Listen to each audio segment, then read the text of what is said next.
Hola, mi nombre es Gustavo Oyuela Mi nombre es Tatiana Morales. Y mi nombre es Darío Rojas. y hoy vamos a hacer el video Final. final de la clase de herramientas de pensar con imágenes. Bueno, entonces, como Y video final, somos el grupo 4. somos el grupo 4. Quería preguntarles si la imagen que ustedes tenían de imagen, ha cambiado. Sí, primero esa pregunta. ¿Ha cambiado? ¿Sienten que la imagen que tenían de imagen? Primero que nada, entonces, ¿qué imagen Como el tenían de concepto, imagen? sí, te refieres. Es que mi respuesta está muy ligada a eso, que yo le explicaría que antes la entendía con sinónimos. Entonces, concepto, símbolo, identidad, por ejemplo. Y dejó de ser así. Pues, no es que haya dejado de ser así, sino que, por ejemplo, una imagen es distinta a un símbolo porque un símbolo solo puede decir una cosa, digamos. Entonces, el símbolo además significa sumatorio y solo dice eso. Pero una imagen, como está el dicho de que una imagen puede decir 1000 palabras, una imagen no puede decir solo una. Porque si solo dice una cosa ya es un símbolo. Pero entonces en ese caso sería como una colección de símbolos, una colección de iconografías, una colección de conceptos. Y entonces, allá cuando terminó la clase, lo que me queda a mí de imagen es como lo más poderoso es que lo que entendemos como realidad está construida fundamentalmente por imágenes. Entonces, ya no es como una representación, sino no, lo que vivimos, lo que habitamos, lo que percibimos como realidad es una colección, una asociación de imágenes.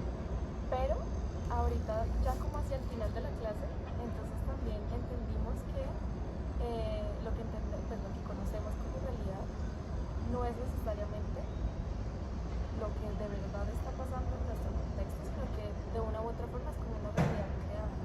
Como que realidad, para que todas las personas la entendamos como algo igual, no existe, pero la realidad es lo que cada uno construye y Entonces cada uno tiene su concepto de imagen, o su su imagen de significado de imagen, su imagen de imagen. Bueno, pues en mi caso, pues yo siento que de pronto no el concepto, pero sí me di cuenta que hay muchas maneras de, mejor dicho, la palabra imagen abarca muchas más cosas de lo que pensaba.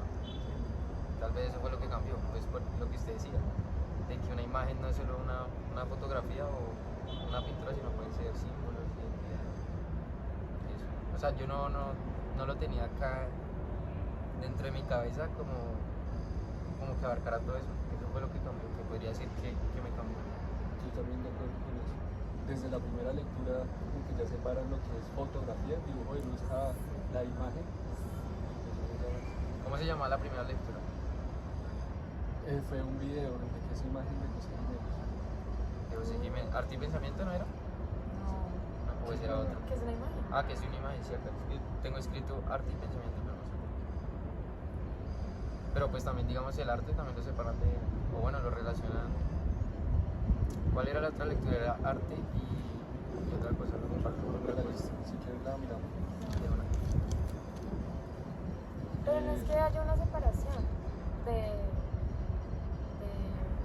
como ¿qué intentas decir? ¿Que hay una separación entre arte e imagen? Sí, o sea, como que, no, pues no separación, sino como que buscaban esas relaciones y Ok. desde la historia. Ok, sí. Ahora sí. La primera, que es una imagen, la conferencia de José Jiménez, y la segunda fue El terror de las fábulas.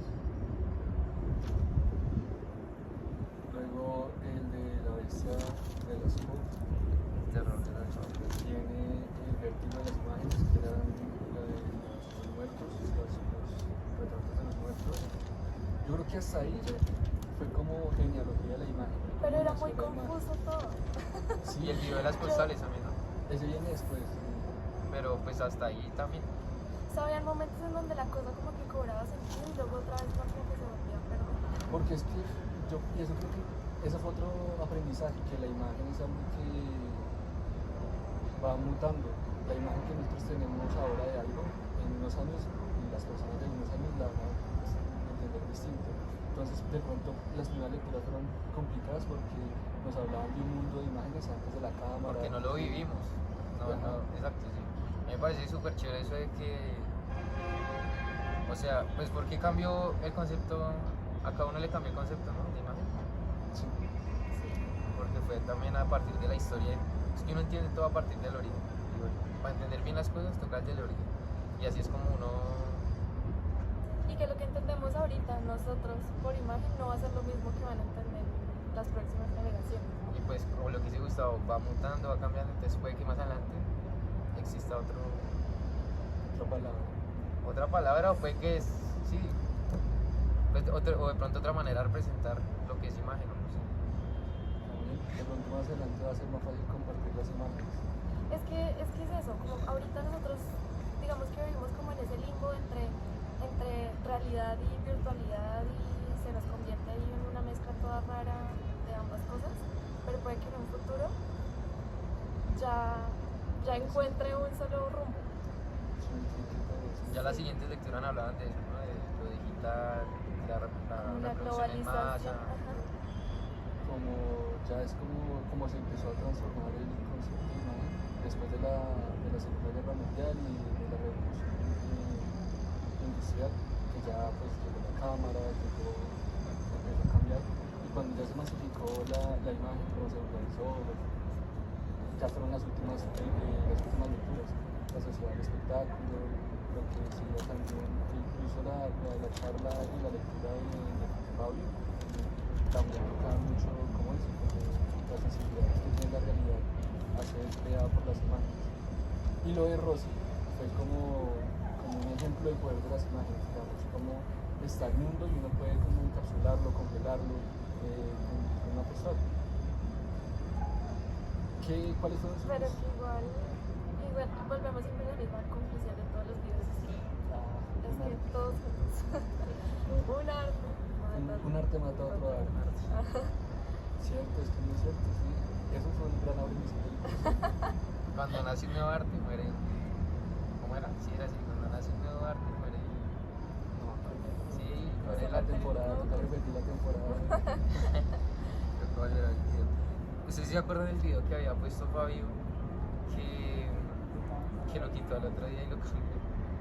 Era una lectura, ¿no era? Una lectura así. Yo no le alcancé a leer. La biblioteca de noche. Nosotros sí. ¿Cómo era? Era la biblioteca de noche, ¿no? No, era como una ciencia sin nombre. Ah, creo que era Abby Warburg y el pensamiento vivo. No. Porque sí, porque después la que puso también era de Warburg, pero era otra. ¿Qué Me decía? parece que sí era así. Que, no, pues que ¿se acuerda la que... ¿Se acuerda la lectura de Warburg? De Abby, que usted le ha dicho a Andy.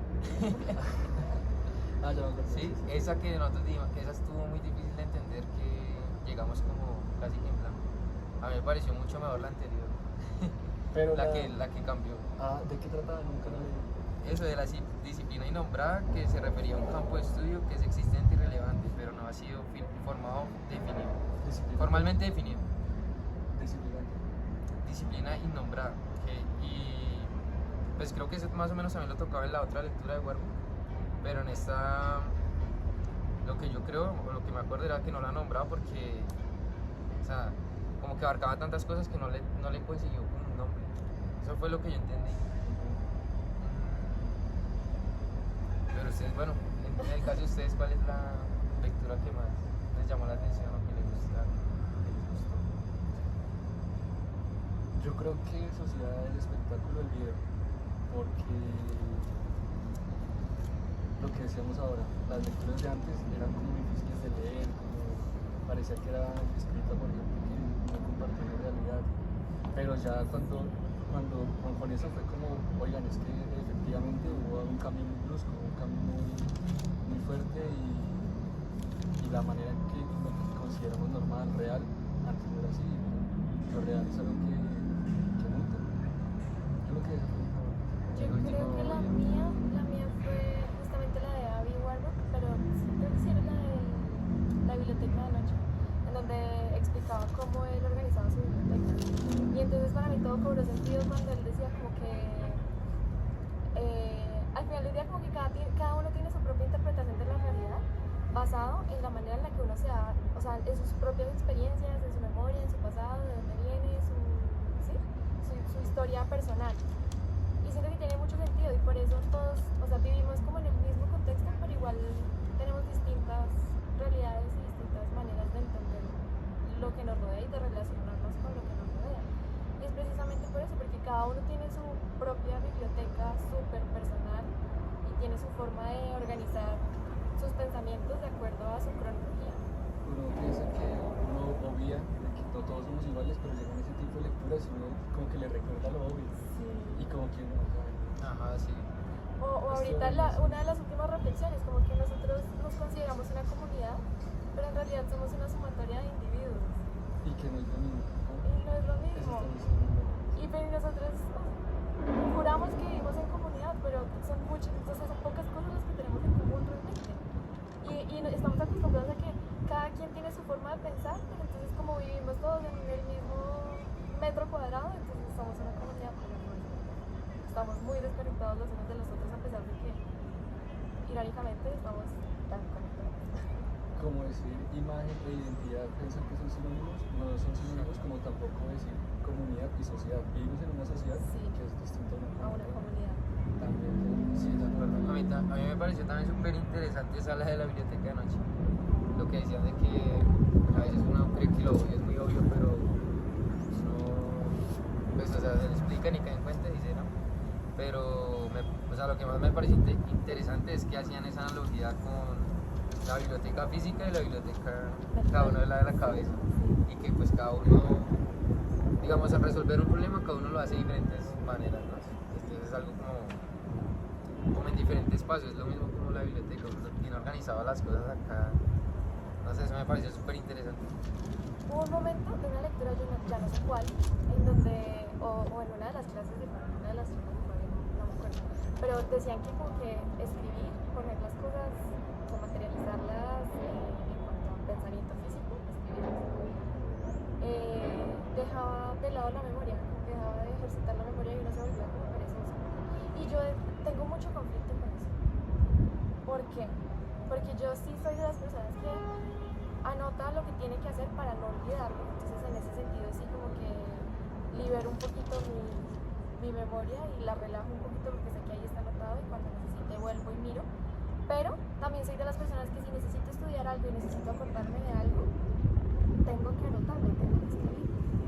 Entonces siento que en ese sentido anotar las cosas no hace perezosa la memoria. Yo también tengo un conflicto ahí. Es como Fabio lo habló como si lo estuviera escribiendo otra persona, pero no, es una memoria que lo está escribiendo. Pero depende, porque digamos que tú dices que lo escribes para luego estudiarlo, o escribes para... Porque realmente la memoria. siento que lo haces para momentos efímeros, o sea, como para el examen. ¿Sí? No, pues depende del tema y depende qué tan interesada esté genuinamente en el tema. Pero digamos, anotas qué hacer, pero también anotas las cosas de una clase que son distintas. Sí, Y en ambas, en una anotas como para, en la de los deberes, como decir, listo. Si se me llega a olvidar, está anotado en papel y no se va a borrar. Pero si es una clase, es para no porque tenga que volver a los apuntes a recordar, sino porque el hecho de escribir hace que aprenda uno que va a porque absorber. hay un, es que no sé si es un libro, no sé qué, pero se llama La mano que piensa. Creo que lo explica. La memoria muscular, sí, Sí, la relación mente y mano. muy poderosa. Sí. Como decir que antes de hacer el sketch, pasar al computador, no, es el paso del cerebro a la mano. Es necesario, es obligatorio. Para finalizar, les voy a preguntar, ¿qué relación pueden encontrar entre el curso y la labor que realizamos como arquitectos? Muy buena pregunta. Yo creo que está muy relacionado con lo que les decía de la identidad. Cuando nos pidieron como cada uno llevar sus intereses, a mí me interesaba mucho como ese concepto de identidad, cómo tenía que ver con la arquitectura, cómo la definían, por dicho. Por ejemplo, la identidad de la arquitectura de Bogotá no es la misma que la de Japón, por poner un ejemplo. Entonces, ¿qué era lo que definía la identidad? Si solo son como cuestiones del clima, cuestiones de la cultura, bueno, hay muchos factores. Entonces, como que entender el concepto de imagen como lo importante que es la imagen, me lleva ese aprendizaje. Y también otra cosa que me pareció muy curiosa es que con todos los ejercicios que hacíamos, las preposiciones son como unos para conjugar, para conectar. Entonces cuando uno ponía algo, preposición, algo, con solo cambiar la preposición del medio ya cambiaba el sentido del La mensaje. relación entre las cosas. Eran tres variables, por así decirlo, y con cambiar uno ya cambiaba toda la imagen total. Entonces, pues eso también me di cuenta que pasa con la arquitectura, digamos. No tiene que ser correcto, por ejemplo, poner, no sé, un piso en cristal, digamos, un techo en algo muy caliente, por así decirlo. Pues a pesar de que no sea correcto, es una imagen, y esa imagen genera cosas. Y eso es lo bonito de la arquitectura desde mi punto de vista, porque es un arte que habitarlo hace sentido. Entonces me quedo con eso. Qué buena respuesta, Gustavo. Bueno, pues yo me voy más o menos con lo que dije al inicio del curso, que era pues sí lo que me imaginaba, pero digamos, siento que al entender el concepto de imagen desde el fondo, o sea, desde la historia, pues desde el inicio lo ayuda a uno mucho. O sea, que de eso me queda el aprendizaje que, digamos, si uno estudia a fondo un concepto, va a entender mucho mejor y de abrir la mente y pues puede tener esa, o sea, ese conocimiento para las aplicaciones, o sea, para muchas más aplicaciones. Y bueno, como se llama el curso, Pensar con Imágenes, siento que, digamos, herramientas pues, de este curso ayuda a entender ese concepto de imagen y ahora sí sé cómo pensar con las imágenes, ¿sí me van a entender? O sea, como que antes yo decía, pero bueno, o sea, pues más o menos uno se imagina qué, pero ahorita ya uno dice, bueno, sí, esto sí lo puedo aplicar, obviamente, al entender el concepto, todo parte de entender el concepto, sino siento que este curso fue para ayudar a entender muy bien el concepto y poder buscar la aplicación y que, no sé si me va a entender. Como armar conceptos a partir de imágenes. Exacto, y lo que usted decía, las preposiciones, que aparte de eso, lo que está atrás de la preposición adelante, pues si usted cambia la preposición, pues le va a cambiar totalmente el sentido. Y así puede jugar con todas las preposiciones. De ¿Y tú? acuerdo. Y yo me voy con, hay múltiples formas de representar la arquitectura y nosotros veníamos acostumbrados a que la arquitectura se representa en planta, corte, fachada, acción, y Fabio lo decía ahorita en la última clase, estamos también acostumbrados a que nos piden, el lugar. Entonces uno va a Google Maps, hace zoom y hace el polígono donde está el lote, ¿no?